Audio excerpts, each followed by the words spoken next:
day and thank you for tuning in to the AAU TV Midweek News, coming to you live from the AAU headquarters in Accra, Ghana. My name is Mamiekwa Utuakwa Nyame.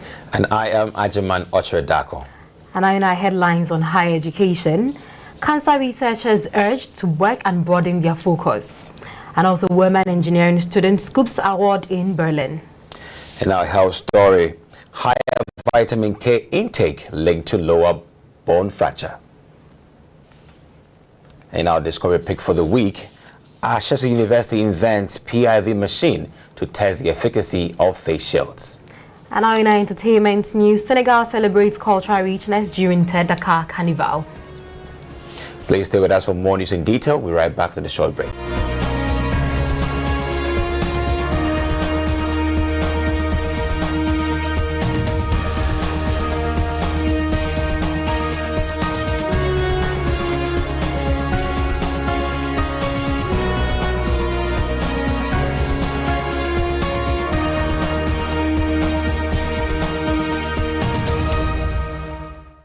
Now, cancer research in Africa has increased over the past decade, but these gains were unevenly distributed as just 13 out of 54 countries on the continent produced 90% of research, with Egypt and South Africa contributing 2/3 of the peer-reviewed contributions about cancer, according to data sets from a recent bibliometric analysis with a focus on sub-Saharan Africa. In a study, Cancer Research Across Africa, a comparative bibliometric analysis published in the latest issue of BMJ Global Health, a scientific journal that is indexed by Elsevier, Dr. Miriammutebi, a consultant oncologist at Aga Khan University Hospital in Nairobi, and her 26 associates in different parts of the world, located 23,679 of Africa's research papers on cancer after scanning the web of science for cancer research on the continent during the period 2009 to 2020. According to Mutebi, she identified cancer research papers that included articles and reviews on the Web of Science in February 2021 over 12 years, 2009 to 2020, by means of a complex search strategy or filter that was based on scanning several hundred specialist cancer journals and title words. In total, 16,201 of the publications that were retrieved from the database had fractional African contributions, which meant African researchers were cited as authors in one way or another, while 7,478 were entirely from non-African authors. During the period under review, Egyptian researchers published 7,781 papers that represented 48% of the total African output, while their counterparts in South Africa were in second position with 2,206 papers, representing 14% of the total African output, and the Tunisian Cancer Research Group was third with 1,505 papers, or 9.3% of Africa's output. But whereas the 5 North African countries, Egypt with 7,781, Tunisia with 1,505, Morocco with 1,293, Algeria 274, and Libya with 66, together published 10,919 papers, representing 67 of the African outputs. 49 countries in sub-Saharan Africa published just 5,281 papers, or 14% of the African output, with South African contributing 42% of the sub-region's papers.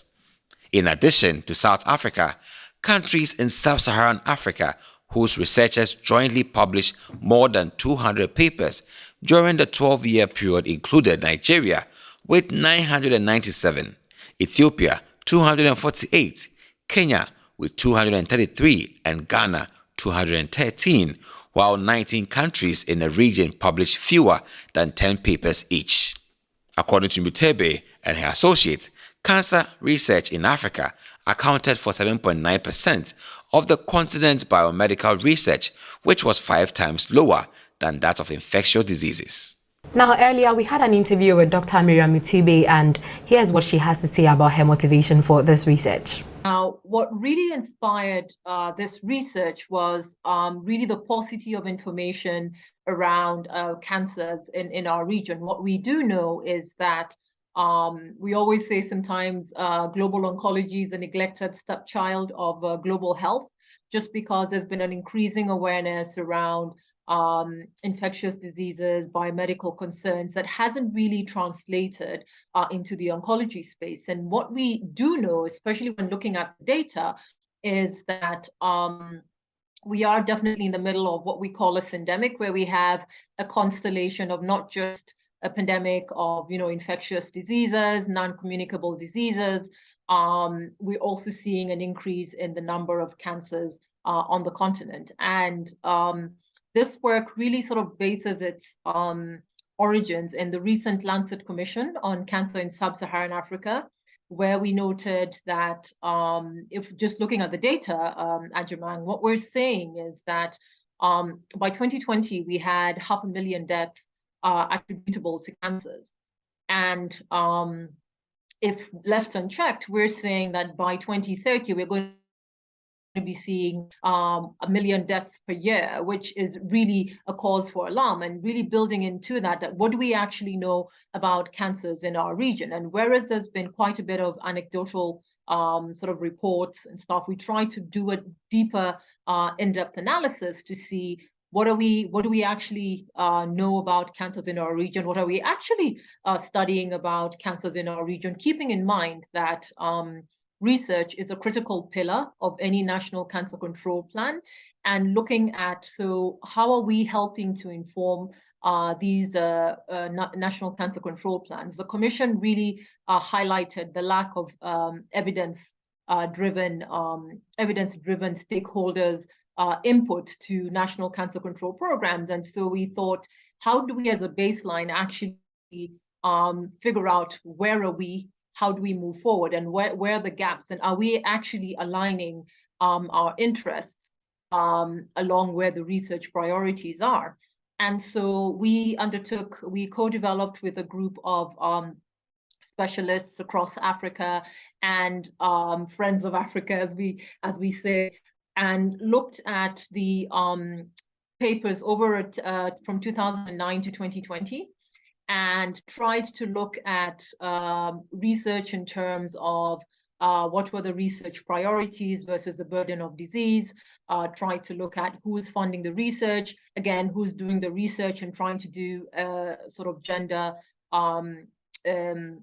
analysis as well, and really looking at own funding versus international collaborations.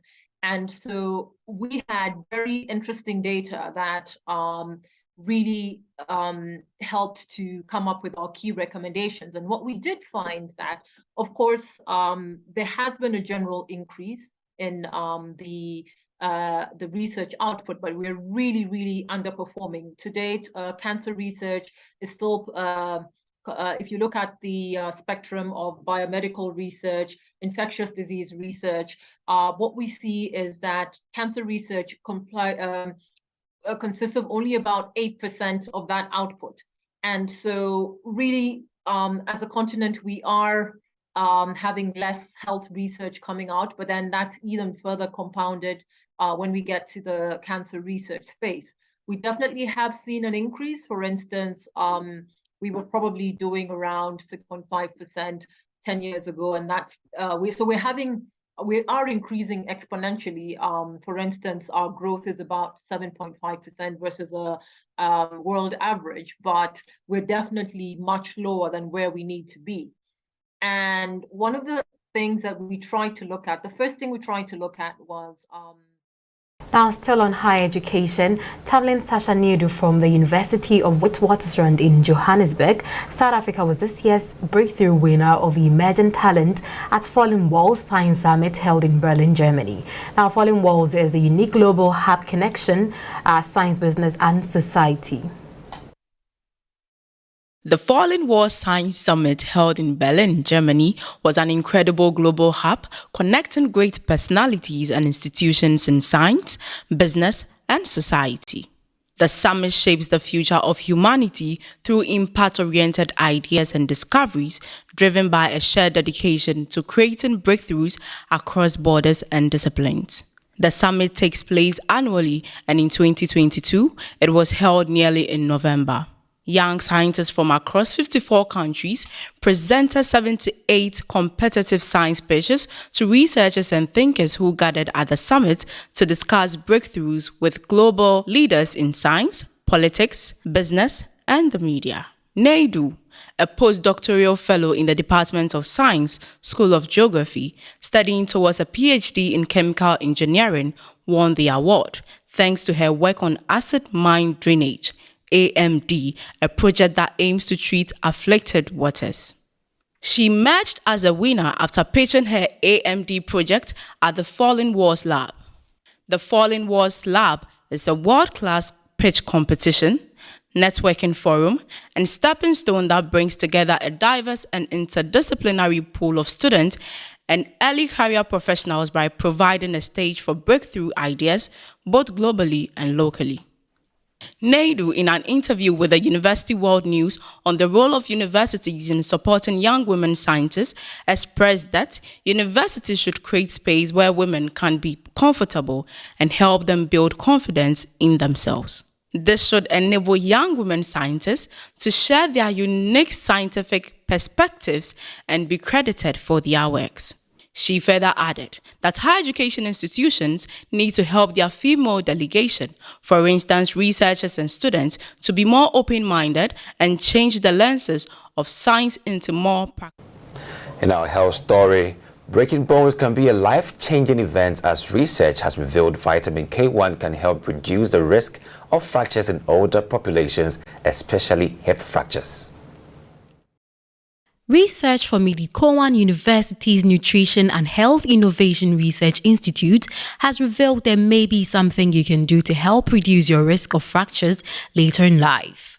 In collaboration with the University of Western Australia, the study looked at the relationship between fracture-related hospitalizations and vitamin K intake in almost 1,400 older Australian women over a 14.5-year period from the Perth longitudinal study of aging women. It found women who ate more than 100 micrograms of vitamin K consumption equivalent to about 125 grams of dark leafy vegetables or 1 to 2 serves of vegetables were 31% less likely to have any fracture compared to participants who consumed less than 60 micrograms per day, which is the current vitamin K adequate intake guideline in Australia for women. There were even more positive results regarding hip fractures, with those who ate the most vitamin K1 cutting their risk of hospitalization almost in half, which is 49%. Study lead Dr. Mark Sims said the results were further evidence of the benefit of vitamin K1, which has also been shown to enhance cardiovascular health. According to him, the results are independent of many established factors for fracture rates, including body mass index, calcium intake, vitamin D status, and prevalence diseases, he said. Basic studies of vitamin K1 have identified a critical role in the carboxylation of vitamin K1 dependent bone proteins such as osteocalcin, which is believed to... The Ashesi University in Ghana, within the course of identifying new ways of conducting teaching and learning amidst the spike period of the COVID-19 pandemic, has students and faculty engaging in research that will support learning for years to come. And among these developments emerged the Face Shield Efficacy Project. It's been approximately 2 years since Ashesi's campus first moved online since March of 2020 due to the COVID-19 pandemic. In addition to identifying new ways of conducting teaching and learning, students and faculty also engaged in research that will support learning for years to come, and among these developments came the Face Shield Efficacy Project. As it emerged that face shields could further limit the spread of COVID-19, mechanical engineering faculty at Ashesi started to think through ways to manufacture these shields on campus for the university community.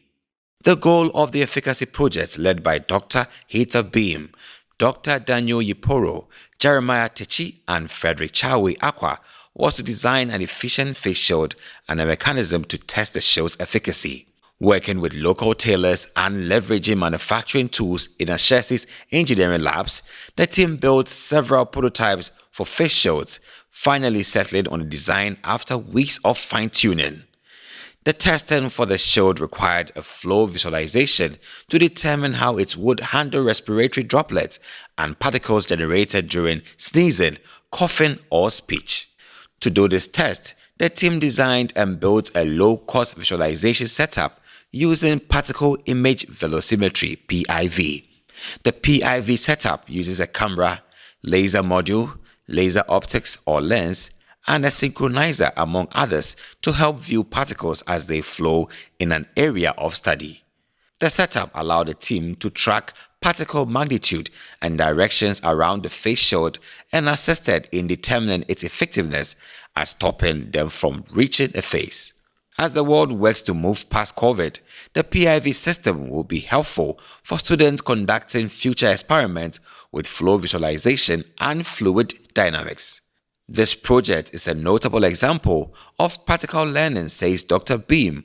Our former students built the system, putting into practice some of the key things they learned about circuits, programming, and fluid mechanics. Also, this project enables other students to learn practically about flow visualization and fluid mechanics, a standard system used globally for experiments. Stick with us for more news and detail on Discovery and Entertainment. Right back. Welcome to GTP Health and Safety Corner. Charging up goes a long way. Strengthen your immune system. Your immune system needs all the help it can get. Eat well, stay hydrated. Hands pick up a lot. Avoid touching your face.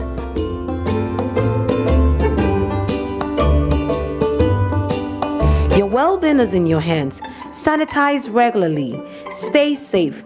GTB, timeless.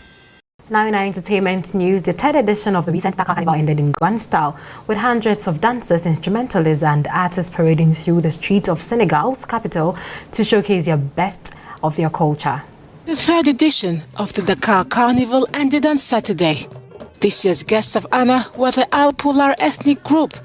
During 3 days, hundreds of dancers, instrumentalists and artists paraded the streets of Senegal's capital to showcase the best of their culture. The festival gives the opportunity to group together different communities living across the country. If we perpetuate this festival, the promotion of Senegalese culture will be assured. It's not easy to bring together so many ethnic groups in one night without any animosity. The organizers give time to each group to show some aspects of their culture. Spectators did not only get to watch dancers perform, they could taste traditional dishes, attend concerts and buy handicrafts. One of the pride of the organizers was the presence of different African countries' nationals during this year's carnival. This year we have people from Cape Verde, a nation not far from here. We're hosting Nigerians, Gambians. We have a lot of people who have come to integrate our carnival and also to show their culture. I won't even say we are promoting Senegalese culture, but rather Africa as a whole. The event, which is organized in partnership with the Ministry of Culture and the city of Dakar, is gaining popularity. Local spectators hope it will attract tourists to one day become as famous as other major carnival festivals around the world.